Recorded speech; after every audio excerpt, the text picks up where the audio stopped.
What is up, everybody? It is Matt Johnson here. We're back with another episode of Real Estate Uncensored. Thank you so much for joining us. We have a couple of amazing guests. Aaron Wittenstein is with us. We've got the junior grandmaster in the co-pilot seat. We've got a fourth, very secret guest that we'll reveal here in a second. First of all, let's bring in the junior grandmaster himself. Greg, what is up today? What is up? Oh my God, you guys are in for a freaking ride today. We got Pasquale, we got Aaron. Aaron is not a proper Chicagoan or New Yorker today. He couldn't get a proper cuss word out because his energy is so low. Like, we got on the phone, he's like, "What's up, bitches?" And I'm like, really? That's all you got, Baldy? Come on. I mean, Pasquale and I have been, just punking him right and left. So he better buck up, Buttercup. You better buck up, because we're gunning for you. Because we're gonna make it rain up in here. Aaron and I couldn't stop laughing. We were starting the intro to this show today. Are you really still talking? Yes, I'm still talking. That's what Did you call me You just called me Buttercup. All right, it's on. It is on. Okay. Let's go, Tinkerbell. Let's go. All right. All right, let's welcome in our special guest, Pasquale Scopoliti. Pasquale, what's up? Hey there. I'm not even sure yet. I think I'll figure out in about 10, 15 minutes or so. You're going to highly regret this decision. You are going to highly regret this decision. All right, so we're talking about cold calling. All right, yes. We're talking about cold calling. So I want here's what I want, Pasquale. Can you please tell the story about cold calling the general? What? Oh my goodness. Would you mind? The general. Not at all. Okay. All right. So we're in this campaign, right? This year, never before, guys, never before. I was never in anything political before. And it ended up being that my cold call selling skills were like one of the most, nobody's seen anything like that, right? So I'm like, I'm going through and I'm getting through to everybody. And so I'm working on this crazy campaign. Oh my God, this candidate was horrible. He was so doomed. We were like all so hopeful. He was so doomed. But he ended up having some military people interested in him. And so what they did was they said to the campaign, all right, everybody's got to reach through and get to this guy. And because nobody knew how to get to him. So I put him into Google. I got his name. I got his phone. I called. I left a voicemail. I sent an email. In the email, there was my message. And I get a call from one of these most amazing guys. He's a major general retired from 1993. He's one of the highest flag officers. You should find this interesting. One of the highest flag officers in the history of the American military to specialize in psychological operations. What? And that guy liked my ops, and he called me right back. There's my he liked your ops? He did. You going all liked the way I tactical? operated. You part of the teams now? Yeah. I'm in. Oh, man. Don't mess with me. It's dangerous. All right. So with that story out of the way, Pasquale, I want you to give your bona fides. So what's the background? What's your background with cold calling, especially in recruiting, which is the reason why I brought you on to share this. Recruiting, huh? You don't want to go back to when I was a little kid, knocking on doors, collecting money for the church. You don't want that stuff. No. And you don't want when I was like in my own business and would walk in and like just immediately mess up the store and make the manager come to. You don't want to hear about that. You want to whatever you want to share. But you do want to hear about that part. Maybe, yeah. That's fun. Okay. My first business, I sold computer books to computer retail stores. Nobody knew what a computer was back then, right? So everybody had to buy a book. You had to buy a book. But the books were totally disorganized. So what I would do is I'd walk into any store. Any of you guys, I mean, you're old enough. You remember Computerland? I loved those. Yeah. They were my favorites, right? So I walk into the Computerland store. They got this horrible bookshelf. Looks terrible. I mean, the wrong books, everything. I walk right up to the bookshelf. I start moving the books around to put the bestsellers right at eye level and line them up and organize. And some assistant comes yelling at me, "What are you doing?" And I say, "Oh, I'm just organizing your books. I got to get that. Please go get your manager." Please go get him. I'm doing my thing here. And so I was always able to get a meeting with the manager just like that. So that's my Computerland story. I love that, the cold calling from back then. I mean, and I could tell you more about the business model, but we got to move forward. Yes, I was actually I was actually formally trained as a salesman in the middle 80s. If you check out my LinkedIn profile, you'll find a guy, Norman Hallett. He was my boss back in the middle 80s. He hired me and trained me how to sell. One of the best trainers in the world. He's still teaching how to do like investing. That kind of great guy. And I have a recommendation from Norman Hallett from my work back in the 80s as a cold call seller in his shop. We were selling commodity options over the phone around the whole country. And what I absolutely loved was the stacks of the old leads. We had this whole room, like this, broom closet filled up with the messy boxes. You go, you grab a stack, you sit them down on your desk, and you make cold calls. Now, I don't know if it was ever 150,000 like what you were saying, Greg, but we made a few. Yeah, I actually did cold calls before real estate. I did cold calls. When you go to I don't know if you still, I haven't gone to the doctor in ever in a day, but you go to the doctor and you get your prescription and they have like ads on the prescription bags that you take home with you. I used to sell the ads on the prescription bags and doing cold calls to doctors. That shit is hard. I mean, you get this sheet, you tell the doctor's like, I'm in the middle of a procedure. What do you want? I'm like, I want to say an ad. They're like, go bite me. You're like, okay, thank you. Hang up. Man, I used to do for NBC. I did cold calling surveys for NBC. I had to convince people. I had to do 45-minute long surveys on television shows. I had to keep people on the phone for 45 minutes. Good Really? Lord. On a television show? A television thing. Get an opinion. I had to get them on the phone. They're like, how long does this phone call take? They're like, I'm like, I don't know, 5 to 7 minutes. 45 minutes later, I still have these people on the phone. That's how I started. That's where my expired story started. That's wow. All right. Well, I've got a question that'll kick us off nicely here, so we can actually deliver some value to people. So, hey, we're delivering value, Johnson. Don't you ever doubt that. Shay Nault from here in the group says, wait, Johnson. Hey, everybody says cold calling is dead. Yeah. Everybody says you can't make money cold calling, that, we need to have our touch plan, blah, blah, blah. We have to have all of this stuff. You got 3 old school guys here. None of us believe that crap. And you're going to rush? This is the value, Johnson. Wait a second. Do not talk about the touch plans in front of Greg. Just don't talk about it. Why not? And Pasquale, I do love how that was a proper bitch slap. There you go. Wow, that's our first of the show. This was the value. It'll be downhill from here now. All right. Oh, poor Matt. This is getting bad. If you think you're going to run over me, you guys got another thing coming, so fuck all of you. All right, so Shane Nault says, I'm hitting the phones today. I'm calling everyone. Circle calls, expired, follow-ups, SOI. Does anyone have a good script for this time of year? Aaron, let's start with you. Are you modifying what you do at all? We're a week out from Christmas. No, I do not modify my script whatsoever. The script is the script. You stick with the script. I use the same exact script. I do not modify it for the holidays. That's that simple. Why would you modify something that works? Would you agree? What's your script? What's my script for what? For anything, whatever. I want to hear you. Go. Grumpy pants. What's my script for what? For the only thing you're famous for doing, Aaron. I got a script for everything. Oh my God! Can we please have Aaron and Pasquale role play this? Yes. All right, yes. So do you want to pretend you're my wife then? No. That sounds uncomfortable. No, I gotta do a lot of things. No, okay. All right. So hi. They're not like that. You guys are horrible. Okay. So you're gonna get nothing accomplished on this thing. Okay. So all right. All right. Woo, okay. All right. Hi. I'm looking for the owner of 123 Smith Street. You got him.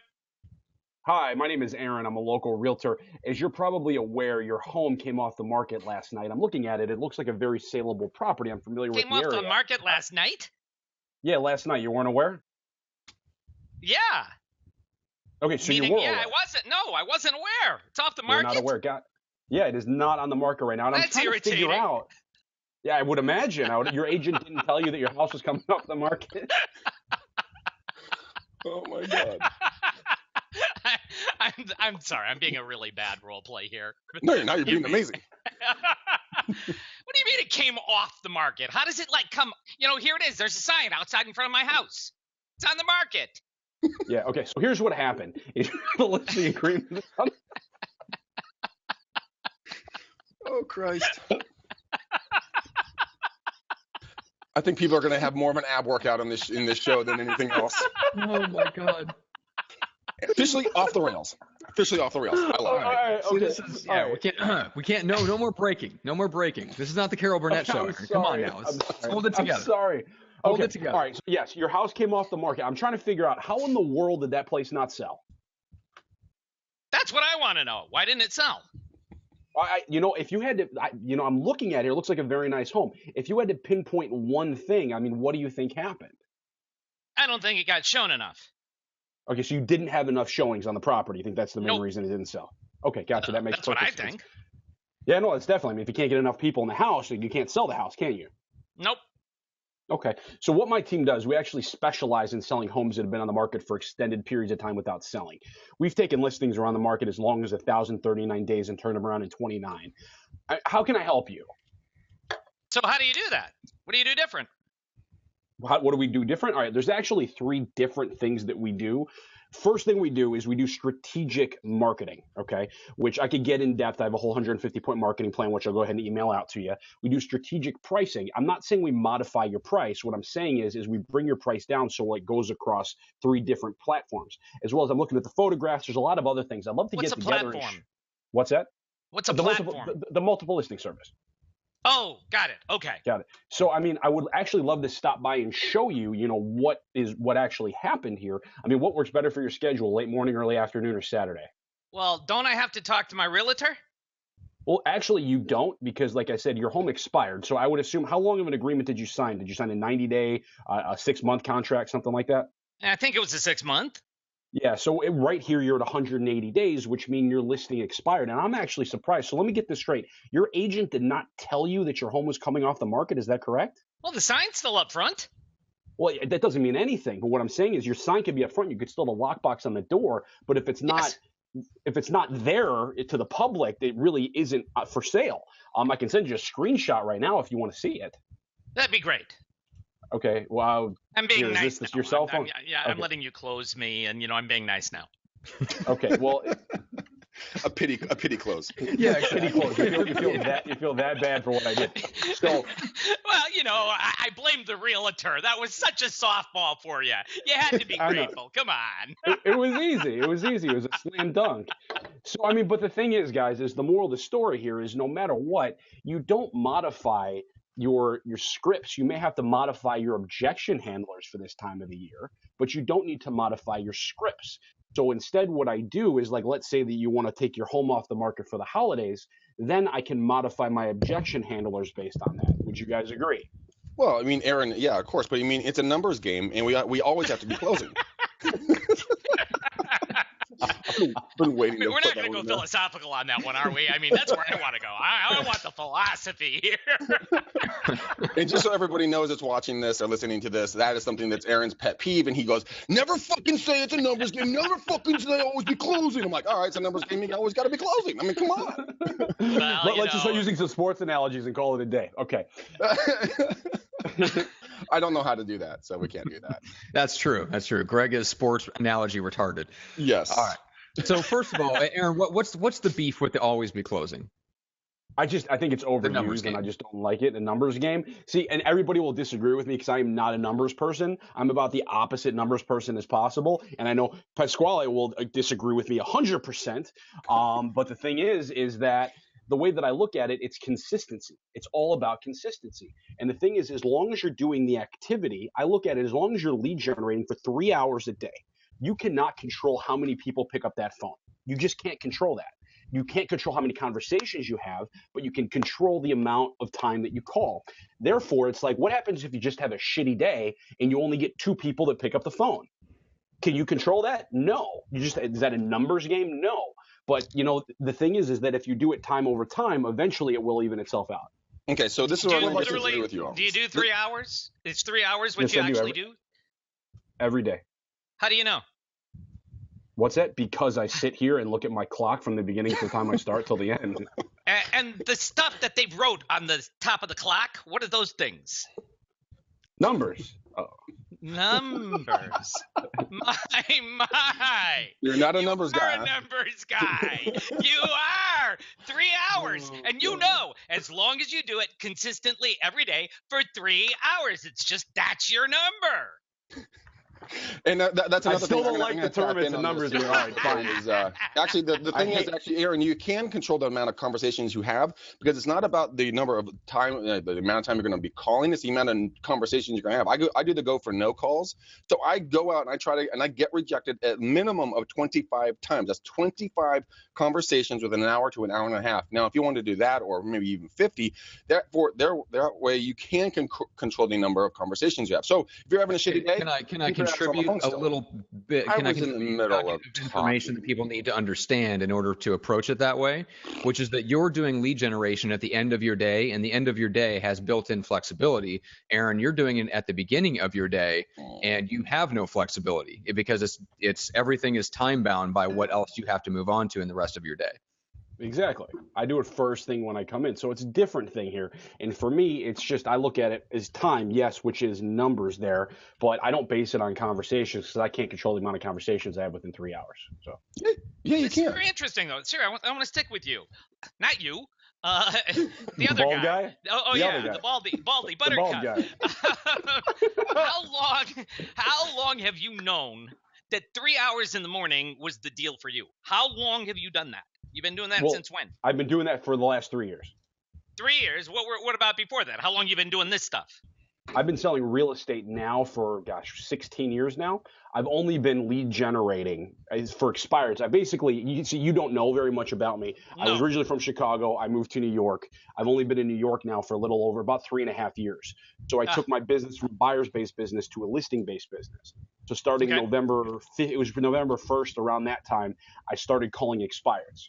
At that point, what I did is I realized I learned from Gary Keller that basically said lead generation you're supposed to do for 2 to 3 hours a day. So I followed him. I read the book, The One Thing. It came upon me. I'm like, all right, this kind of makes sense. So I cold call for 3 hours a day. At that point, I was brand new to the area. So at some point, I'd cold call for 12 hours a day. Then it just became habitual where I needed to lead generate, and I keep lead generating. And within 3 months, 90 days, I took 8 listings, all from expireds. Wow. That's fascinating. That really is an interesting story. Now, you were telling us you got like old school cold calling background, though. Where did that, when was that? Yeah. I started cold calling when I was 15 years old. So, I cold called 15 years old. Are you just you, or do you have other people that you work with in your thing there?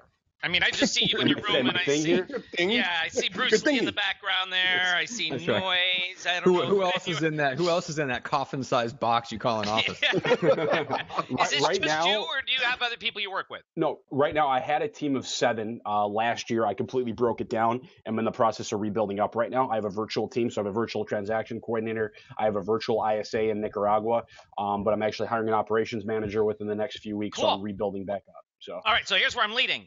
Does anybody else do the same kind of 2 to 3 hour, incredibly disciplined activity that you do? Are you the only one? In my market? No, in your little business. I'm the only one that. Well, I have someone in Nicaragua that does it, but they do it for 8 hours a day. Wow, that is incredible. And I don't know how I mean, they do decent. When you have someone overseas, the expectations are different than, for me. They're not going to have the same conversations I will, but that's what they do. I mean, they get paid very well over there. Eventually, I will have someone sitting right behind me doing this for paying them $50,000 a year to do it. So. Cool. All right. So here's my little theory for you. Forget the numbers on the clock. Although I did like that. I got you on the clock. You did get me. You are smarter than you look. It's fun. But forgetting the numbers, seriously, what you've got is a kind of extraordinary, focused, disciplined self-accountability. You have come to believe something. You believe in this lead generation. You believe in these expired. You got your 8 listings in 90 days. You were hooked. You're making your money. You're growing your company. And you can get yourself to come, sit down, and focus and do that. Most people do not have your kind of discipline. Very, very few people can demonstrate that. There might be 3 of us here in this room, probably not 4, but Matt's like, what the fuck? That was the second one there for you, Greg. Thank you. I like that. I like that. We're on a good roll, Scully. But in all seriousness, I am a numbers guy. I don't run around saying everything's about the numbers because I do lots of other stuff in addition to numbers. But I adore numbers, and I believe that you have accounted for them with accountability. So that you've got this vision, you got this structure, and if we were to like put a little camera in there and like note, we would find that there's a certain pattern, a number of these things that you do, a number of calls, a number of connections. Yeah. We could actually analyze, but it's not going to do you any good. You don't need any of that kind of analysis. I am telling you, though, we could easily find it, and the numbers are absolutely there, just like they are on the clock. Oh, yeah, I know they are. I have a system in place where the numbers are there. I am just, when I say I'm not a numbers person, it's not what drives me. My coach tells me, what are your numbers? What are your numbers? What are your numbers? Honestly, I don't give a shit what my numbers are because all I know is how many appointments I need to how much money I need to make. So, yes, I'm a numbers person, but I'm driven by appointments, not by contacts. So. And you've got the whole accountability to make it all happen under your control to the degree that anything can be controlled. And so you don't need to get smacked by numbers. And when you say, I don't like it to be said, it's all about the numbers, you're used to people using numbers to do nothing but smack you with them. And the hell with that. You don't need that. You're great. You really are. You don't need any more numbers than what you've already mastered in kind of a secret way. Yeah, I guess I would have to say that. I like you a lot better now. Oh, thank you. That was my whole intent. Oh, my God. Oh, that's funny. I like you a lot better now. Ooh. Progress. Sorry, but I'm giving you a hug. Interesting I'm thing. giving you a hug. So shut down the love fest for a second. There's a couple of things I want to get into, and the reason why I brought Pasquale on the call. So there's two things. Number one is the idea that as the sphere of influence that you have, right? When you go from starting off with, okay, I'm just going to put the time in, to then you realize, okay, that usually translates into X number of connections. For Aaron, for you, it translates into X number of appointments, because now you've moved beyond just basically you're tracking two numbers. You track your time and you track your appointments. So you've gotten all the way to the point where you don't care about the connections. You don't care about how many times you talk to somebody. Now you're moving at the level of I control how many appointments I get. Yeah, and that's what I want to get into. Well, but here's what I'll say too, though, is that I'm not saying what I do is right. Like my coach actually is on there right now saying that I disagree. He does not need the tracking to show ROI and conversion percentage to show skill. So the thing is that I need to track things better than I do. I'll be the first one to admit that, because tracking isn't just tracking the amount of numbers of leads that are converted or appointments. It's conversion on appointments. There's so many other things. And I will say that is one of the things that lacks in my business to know where I need to become better. So just to say I don't like it, I probably don't like it because I don't want to do it because it's not my thing, but it should be my thing. Right? All right. That's too much of a soft. Oh, you want to take that one, Greg? I mean, but I'm wrong. I absolutely will. I mean, my father came up with a tracking sheet that I've shown Matt, and I don't know if I've shown you, Aaron, but it breaks it down not only to what what my conversions are, but it tells me what my minute, my hour, my contact, my call, every single thing has a value to it. I can adjust it to how many hours I'm doing, how many hours I'm prospecting, how many days I'm prospecting per week, what my percentage is on my commission, what my average price point is. All of these are variables in there. Therefore, it shows to me and it justifies to me and encourages, inspires me to get my ass into the chair, because I know that I'm worth $1,200 an hour doing cold calls. So people don't know what their value is. That's why they don't do the calls. Absolutely right. Absolutely right. And it also justifies when you have some other douchebag of an agent going, why are you doing cold calls? That doesn't do anything. It's so dead. Like, go fuck yourself.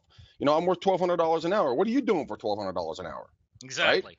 And it keeps your motivation and keeps your mindset heading the correct way, instead of being diverted because you have some other, ding dong that's trying to, talk down to you because they can't get in the damn chair themselves. So I got to ask, how often do you look at your numbers? What's your process? You do it when? When do you look at your numbers? Every day. I look at my numbers every day after I do my calls. I know that I'm averaging about 12 to 15% connection rate.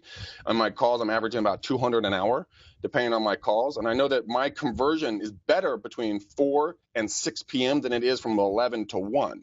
So I know when and where to spend my time. So then therefore I adjust my schedule to get the best bang for my buck. So Awesome. numbers are very, very important because I know that every single person. I mean, I'll pull up my sheet here. Hold on. You guys keep Yeah, talking. let's I'll see pull it. up my sheet. Well, what do. you've got there, and this is what Aaron doesn't have. What you have is something that I call a performance model. So that the numbers aren't just here's a number, here's a number, here's a number. We might tie a few of them with ratios, but they're all like scattershot all over the place. If you were listening, Aaron, to what Greg was just talking about, I with the was. way his numbers are organized, it all has meaning and flow. So you can really, in my own numbers work, I always put something together in what I call a left to right sequence because, that's the way we read from left to right. And so I always want a cause to be on the left, an effect to be on the right. And then when we really get things tied up, what I want is this cause to lead to this effect, which is now the cause of this effect. And I want to do a small number of parameters that are all completely looped together in that performance model so that when you're looking at any given number, it's not just a number all by itself. It's a number that's a part of where you have to get in order to accomplish what you want to achieve. And I can add, without even seeing Greg's numbers, just listening to him speak, he's got like this amazing performance model driving everything in those numbers, Aaron. And if you've never worked with numbers like that, you really don't know what you're missing. Seriously. So can I show Matt? Can I share my screen so you guys can see this? Right-hand side, hit share screen. Yeah, I'm gonna do that right now. Okay. All right. So you guys see my sheets here? Yeah. Yep. Okay, so this is back in 2014. I just grabbed these really quickly. So it's me, the date it was done, what I did, so Mojo or calls or whatever it is, the amount of time I did, the attempts that day, how many people were home, and then how many CMAs I was able to set up off of these different calls. So, and then buy side, sell side, I track how many people were not home or did not answer as well, future listings. I track a ton of shit, right? So let's just scroll down. And I'll show you guys why this is so important. Based upon the trajectory of those numbers, if I was to maintain those numbers, I would have done 72,429 calls. I would have gone face-to-face or had a conversation with 6,951 people. I would have had 540 period of time, leads. Greg. If this was going to be 12 months. 12 months. Okay. 12 months. A lot of the stuff in here is you don't worry about it. You don't need to know about it. But down here is the average price is $1 million, 2.5% commission, $25,000 to us, right? Now this is where it's going to get fun. I know that if I kept up on those numbers, and I'm going to track myself in 2017 religiously, I know that every single lead is worth $9. Every door or call is worth $9 to me. Every person I talk to is worth $97. Every minute I'm out there is worth $17. Every hour I'm worth $1,000, and every lead is worth $1,250. Now here's where it's cool. Beautiful. Now, I know that, if I was to do that, my projected income would be $675,000, right? That's only prospecting 3 hours, 5 days a week, right? There's his numbers. Now, watch this. Let's say I'm going to change this to 4. Whoops, not 54. Let's change this to 4. Watch that number. If I do 1 extra hour a day, I go to $900,000. Wow. Right? But let's go back down to 2. If I just do 2, I go down to 450. I literally lose almost half of my income if I don't religiously put it down. Now let's say I'm super aggressive, right? Let's do 4 hours. No, let's do 6 days. Just because we're broken, I have nothing else to do. Over $1 million in income. And look at my valuations. I still know what my valuations are here. Awesome. So I mean that is why tracking is incredibly awesome. Well, and Pasquale, what I want you to share, this is one of the things I wanted to get into, is I wanted to give you a chance to share if you want to, the emotional connection to numbers and how you look at that. Sure. And I really am going to keep this as simple as possible. We can get really complex, human emotions, from love to hate and everything else, right? But we really want to keep it simple, and you want to keep it limited and focused to start to get your mind onto the other side of this thing emotionally. So if you look at a cause and effect, connections, attempts and connections, or Aaron, what are the ones you're in there? You're doing your activity all morning to get appointments, is it? Appointments or callbacks. Appointments or callbacks. Yeah. All right. So you work for between 2 and 3 hours, and you typically will get 2 to 3, maybe 4 of these things, callbacks. Usually about four callbacks is what I average on a day. Okay.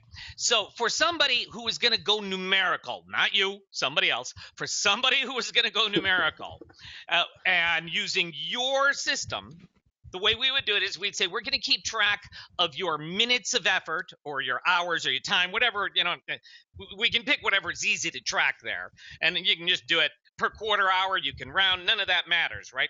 Just whatever way you're going to track your time, you do it with a little bit of consistency. And we're going to call that the effort. And then what we're going to do, the outcome, we're going to call the reward. So I'll just use the word appointment. So for 3 hours of effort, you get 2 hours. You get 2 appointments that are your reward. And the emotion here is that it is painful to invest and make effort. There is a painful discipline that you have to make yourself get through and onto the other side before you get addicted to it the way you did. You're a tough guy. You're on the other side of that. Most human beings have never been able to get through. If you look at all the realtors that, come into and out of the business, they cannot get over the pain side. And so that's the emotional structure that we're looking for. Activity will be painful. It will be emotionally difficult. You're not going to be happy. You have to know that there's that pain, but there is a reward that gives you joy on the other side. And that for me is a huge part of where the numbers are so powerful. If you were listening to Greg talk, you heard how excited when he's talking about what he can do with his income, with what he knows about the value. There's joy in everything Greg was saying because he's on the other side of the painful discipline. Well, for me, a ratio is always, I'm repeating, a cause and effect. So the cause that we have to work on, that's the painful part. The effect, that's the reward we get. That's where the joy is. Yeah, it really is. It was a transformal. It transformed my mindset when I was able to see what my worth was, because it made me feel good about where I was spending my time. When anything that we bring into this business, the only 2 things we have in real estate, guys, is our time and our knowledge. Right? Those are the only 2 aspects that we have. We don't have a listing. We don't own the damn houses. We work for those people, but we have the time and the knowledge. So if you can spend your time with the best possible way every single day, why wouldn't you want to track that? When did you build that? When did you build that number system of yours? I didn't build it. My father built it back. God, this was back in 2008, 2009, somewhere in there. Something like that. That's what I was thinking. And Greg, were you what you told me? Were you immediately excited and enthusiastic to work it, or did it take time? Or I just heard you say that in 2017 you're going to get even more religious. What was your trajectory on that? I had to do it because I was in a different business and I had to prove numbers for the system that we were selling. So I had to prove that it would work versus their cost for the product. So for me to do the calls, that justified in real time that this system worked. So for me, wow. I picked it up like this because therefore it helped me get more income because I could sell my product faster. So your father built that for you back there in that other environment? And back in the other environment, but he's an old school door knocker. Caller. There's an old picture of him back in the Boulder newspaper of him. Pasquale, you would love Greg's dad. You guys, if you guys went out for a beer, you wouldn't get back until 5 in the morning. Oh God, no! One beer turns 2 bottles of wine, and then just sit there and diagramming and charting and and everything else. But for me, I loved it because it was something that I could feel good about when I laid my head down on the pillow at night, going, okay, did I do work today, or did I just spin my wheels and not touch the pavement? Because I know that every 250 outbound reaches, no matter if I talk to somebody, leave a message, or don't get a hold of anybody, every 250 people on mathematical averages, I know that I will get a solid lead, either now or in the future business. So that I know that if I can teach my team, like Midori, she's a young gal that's on my team, I tell her, look, every 250 outbounds on average, you will get a lead. And she's sitting down and she's doing, 200 to 300 calls a day. Now she's young, she's getting better at this. It's the holiday season, so she's not getting a lot of the leads that she would want right now. Wait a second. She will be able to get the business in 2017. Does she use a different script because it's the holiday season? No. But it is a number. It's just pick up the phone, Merry Christmas, and hang up. Merry Christmas. It's called zero rejection selling. It's a whole new thing. What's the differential in her numbers compared to yours, Greg? She just started she's not full time with us yet. She goes full time in January, so then I will be able to track her numbers. We'll be able to look at those objectively. But I know that I've been doing this for 18 years now. I'm going to be better at closing and converting, tonality and everything else. But she's learning very quickly. So anybody that's new in the business that you want to become better, just Get your ass the fuck out there and start doing it. Who cares if you get rejected? Who cares? Someone tells you to go F yourself. Thank you very much. No, thank you. That sounds painful, but you have a merry day. Okay, bye-bye now. Make it a fun thing. Absolutely. Gamify the rejection. High five yourself when you get the worst rejection. I mean, if you can get someone to go tell you to go F yourself, your mom, your dad, your cat, your dog, and your neighbor, dude, go buy yourself a beer. Go buy yourself a beer. That's good. But see, Greg is so used to rejection from going out and being single. That's how we've been so used to it. With that. He's always closing. It's a numbers game. From my thoughts to Aaron's I mouth. get rejected like 4 times a night. Oh my God. What are 20 strangers? How does that make a difference? With your new people, Greg, when you're looking at their numbers. No. Greg, when you're looking at your numbers with your new people, getting them onto this whole kind of a structure, you really do want them to recognize that as the one number, the activity is going up, their confidence is probably going to be falling. They're not going to be believing in themselves. And that's where all the emotional pain will be. But what they got to do is get to what will be for them. So if it's every 250 gets you a lead, it could be that for her it's going to be 350, or even higher. And so she has to be able to imagine that. And that's one of the powers, Aaron, is one of the phenomenal powers of working with numbers when you do it, the way I do it. I teach something called numerical visualization. So, for Greg, he can see he's got his 250, he gets his lead. He can see that just like he can see what time it is when he looks at the clock, right?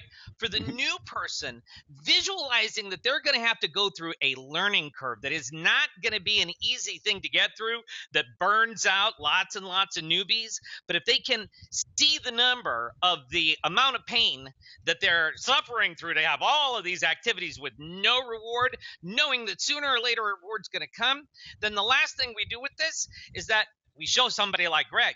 And for him, all the numbers are like basically pure joy. So they start out being a measure of pain with a little tiny bit of reward every once in a while, probably not even worth it. But they convert and they become a measure of joy. And look at him. Look at the confidence he has in what he does. Look at the confidence he has in how he does it. He can tell you about his skill and he can tell you about his knowledge, and that's all he's got. But he's got his numbers. It's a beautiful thing. And he can absolutely visualize his own joy. And getting back to you, Greg, I want you to really emphasize that when you're bringing on your new people, that they need to visualize their pain, because this is a tough thing to learn how to do, but then visualize getting it to the point of joy. That transformation, that's when you got to keep her. I completely agree with you. You have to be a self-starter to do these types of calls because they're not fun. I mean, there's two different things here. There's failure and there's failing.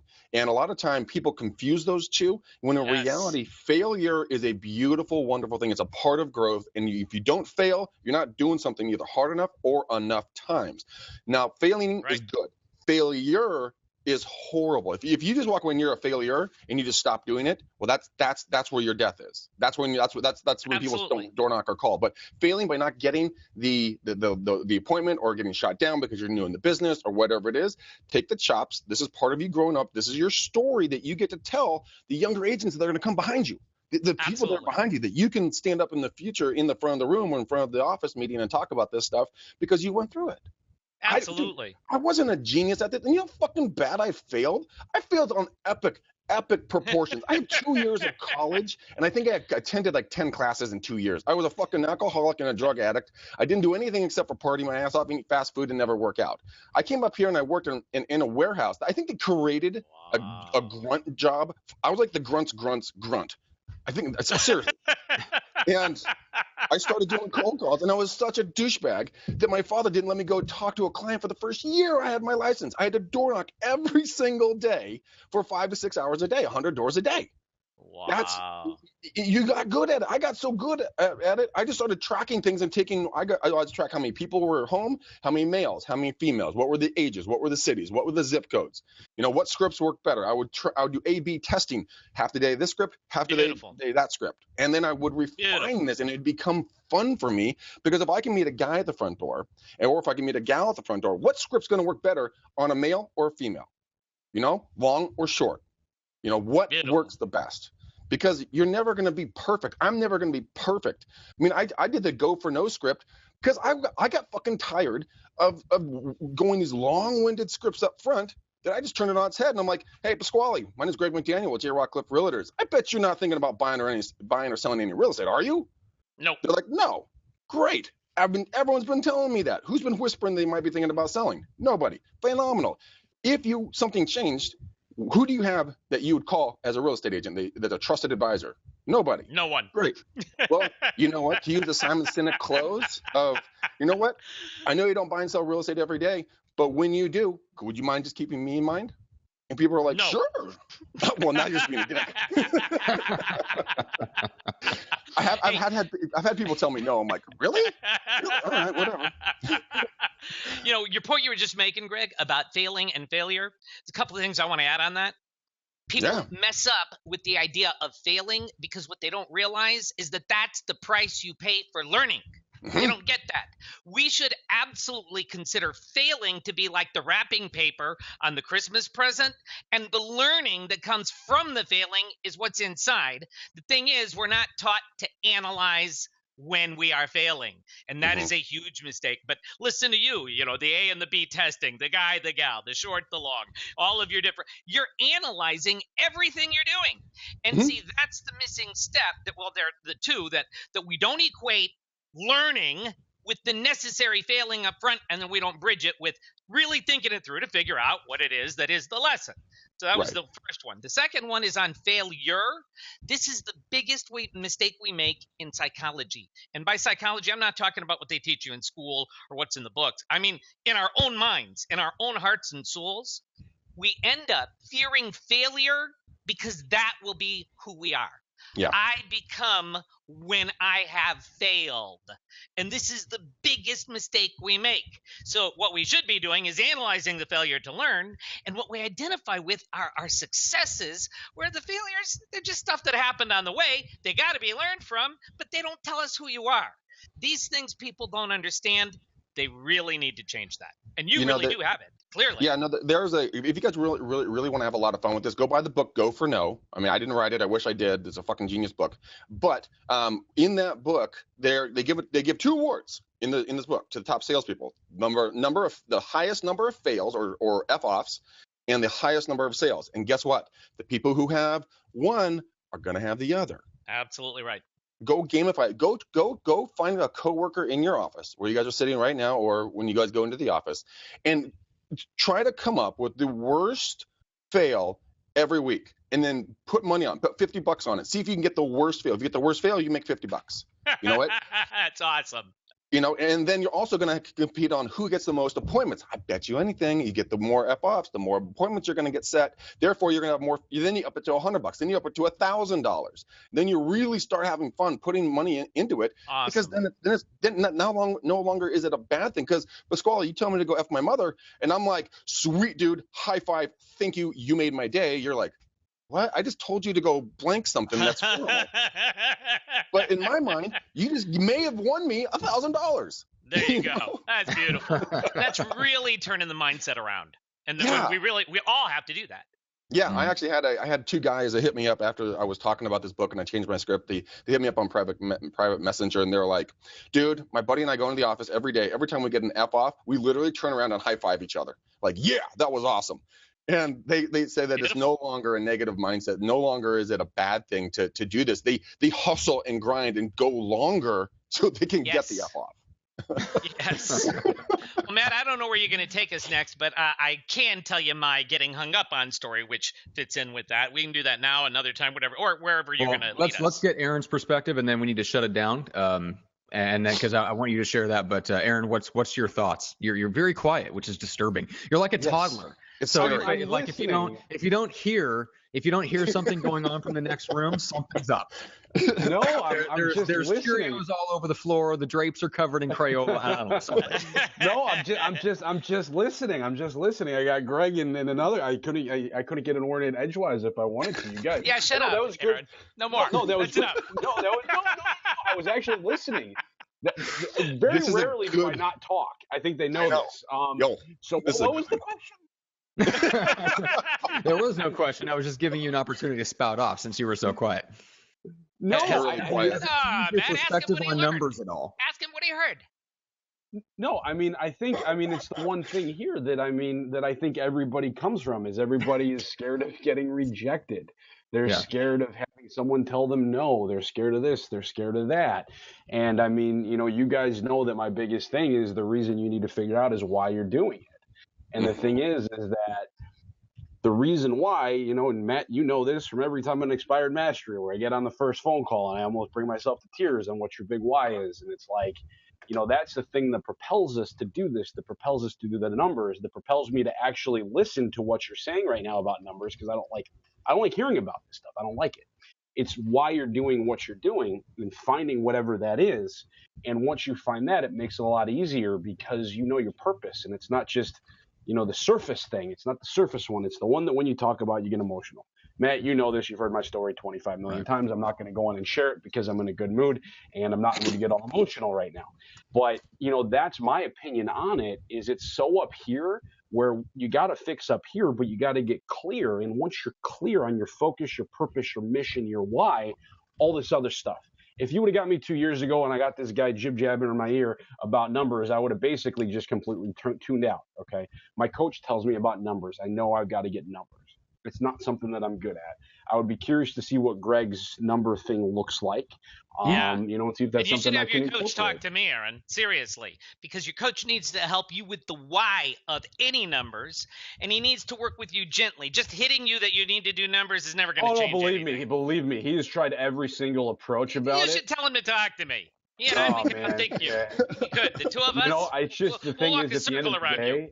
yeah, if you don't do it, you don't do it, and I'm stubborn. I'm badly stubborn. I'm telling you, you should have your coach talk to me. I'm good. You'll see. Oh, that's funny shit. I'm telling you. Always be Always be closing. always be closing, right? Andrew says I'm good. Oh, that's good shit right there, gentlemen. Oh my lordy be. Oh my God. Okay. Can we have any more fun? We really need to turn up the energy on this show. I just don't think exactly. It's been a little lacking. You guys I know. You guys grab some coffee for the love of God. All right. So Pasquale, we just have about 3 or 4 minutes left before I got to shut it down. So, what was there was one last thing you wanted to cover, right? Yeah, I got this hang-up story that Greg is going to just love. So when I went to get my training, when I went to be this commodity option salesman over the telephone, there were 2 great hurdles for me. One is I was super polite. Stop that. And one of the ways that was a problem is that I'd been taught to never talk to people about money.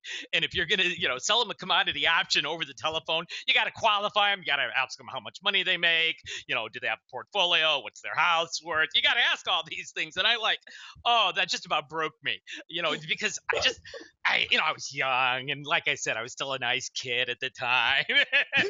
So I struggled my way through that. But what was the biggest hurdle was hangups, because I had never been hung up on before in my life. No one I was a nice guy. And so no one had ever hung up the phone. So I come into work every day. People are hanging up on me. And it's like, I put the phone down and I'm thinking, dangerous things can happen on the phone. And I'd be all emotional mess. And so day by day, it's like it kept happening.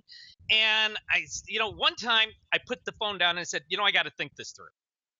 If every day I come in here and I get hung up on, how can I still be surprised?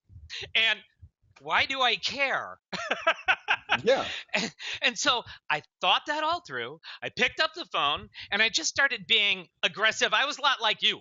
I mean, I started sounding a lot more like you. I was just like, right there, we got this thing we do. This is why you should be interested, blah, blah, blah. And people still hung up on me, but it was less. And then it was less and it was less. And the end of the story, Matt, I think you're going to like this, is that I looked up one day and I saw that it'd been 3 weeks. And I don't remember how I knew, but I looked at the calendar. It'd been 3 weeks since I'd been hung up on. It used to be, many times a day, every day. 3 weeks, and I'm going, boy, I've gotten too soft. I gotta, and I found that I actually missed getting hung up on. Then I knew I was on the other side. Yeah, I actually do miss it. I kind of forget if I don't get a good solid F off at least once a week. I'm like, Am I not doing it right? Yeah, What's going fancy on? now? What? I gotta be more abrasive. I gotta go like Exactly. ask for listening. I gotta like it's like going on a date asking for marriage on the first date before dessert's ordered. I gotta be more aggressive, which that would be a horrible idea I did do, by the way. Yeah, that's gonna say, especially marriage, because you might actually get some takers, and that wouldn't be good. Oh, all right, my guys. backbone just started quivering. Yeah, exactly. I know. Quiver the thought. All right, guys. So we got to shut things down, unfortunately, because we could do this for another like 2.5 hours. But anyway, okay. So, Pasquale, first of all, let's start with you. So what's the best place for people to take a step towards you and learn more about what you do? My basic website is theconciliori.com. I'll spell that TheConciliori.com. Theconciliori.com. That's the best place to go. That plus my LinkedIn. So if you're at LinkedIn, looked up Pasquale Scopoliti, I'm pretty easy to find. Yeah. I felt like we were in a show of like the Disney Club. I owe you whatever they sang. Somebody used to sing at the very end. KEYMOUSC. Oh my God. Mickey Pasquale. Oh, if anybody says we don't have fun, they should never watch our show again. Because damn, I'm laughing my ass off. All right, Aaron, to you, Expired Mastery, 1 minute pitch. Anybody who wants to contact me, you can call me at 402-881. Wait a second, that's Matt's phone. Don't do that. Don't give out my cell phone number on the air. Oh, I'm sorry, I couldn't resist. Well, after this, if anybody's interested, you know the group, you're here, Lead Gen Scripts and Objections. If you're interested in Expired Mastery, where you can learn everything about expireds, just nothing about numbers, you can go to expiredmastery101.com. And that's pretty much it, I think, right? We got anything else? Should I give out Greg's number? We should. 925-915-1978. Please call and text Greg as much as this goes to this phone right here, just so you guys know. It's right here. It works. You can call me anytime you guys want. I've been doing this for 18 months on every single show. So I think everyone knows my number backwards and forwards. Wow. And they say it in their sleep. I know Matt does. He wakes up screaming at 1 o'clock in the morning, 925-915-1978. Whew. Oh, God, someone almost called him. Oh, that was horrible. That's right. I get what somebody gets if they call Aaron. What do they get if they call you? What do they get if they call Greg? What's he calling for? Oh, you don't want to know. Aaron, are you calling me right now? Aaron is calling me right now. I want to find out. So what they did get is I canceled it because it's out into April of 2018. It's called the McDaniel Challenge. It's an hour of free coaching. I give people 4 days a week, but that has been put on hold because it is literally so far out. People are going to be either not in the business or they're going to have forgot that I exist, and that hurts my feelings. So I want to minimize my emotional torment later in life. I don't know. So you're coaching. Yeah, I'm coaching. Yeah, I do coaching. Free coaching. I just didn't know. I just didn't know what it was that you vended. Yeah, that's what I was doing. But you guys know what I am doing now is that if you guys want to call me, if you guys are in my area, if you want to join, I am looking for 2 to 3 additional agents. You have to be self-starters. You have to be motivated, and you have to be willing to learn. You'll have direct access to me. You'll be sitting right in here somewhere. We are looking to add 2 to 3 more members to our team. So if you are in my area and you'd like to talk to me, please call me 925-915-1978. That is our new value right now. Where's your area? San Francisco East Bay. So 680 corridor, that kind of area. So cool guys. That's it. All right, that's it for us as well. So thank you so much, guys. Appreciate it. This was a lot of fun. And remember to our website, McDanielRealEstateSystems.com. Subscribe to the show on iTunes, YouTube, Stitcher, all that good stuff, depending on whether you want the audio or video versions. And that's all we got. That's it. Where we are. We'll see you guys next time. Have a great weekend. Love you guys. Bye. All right, bye-bye.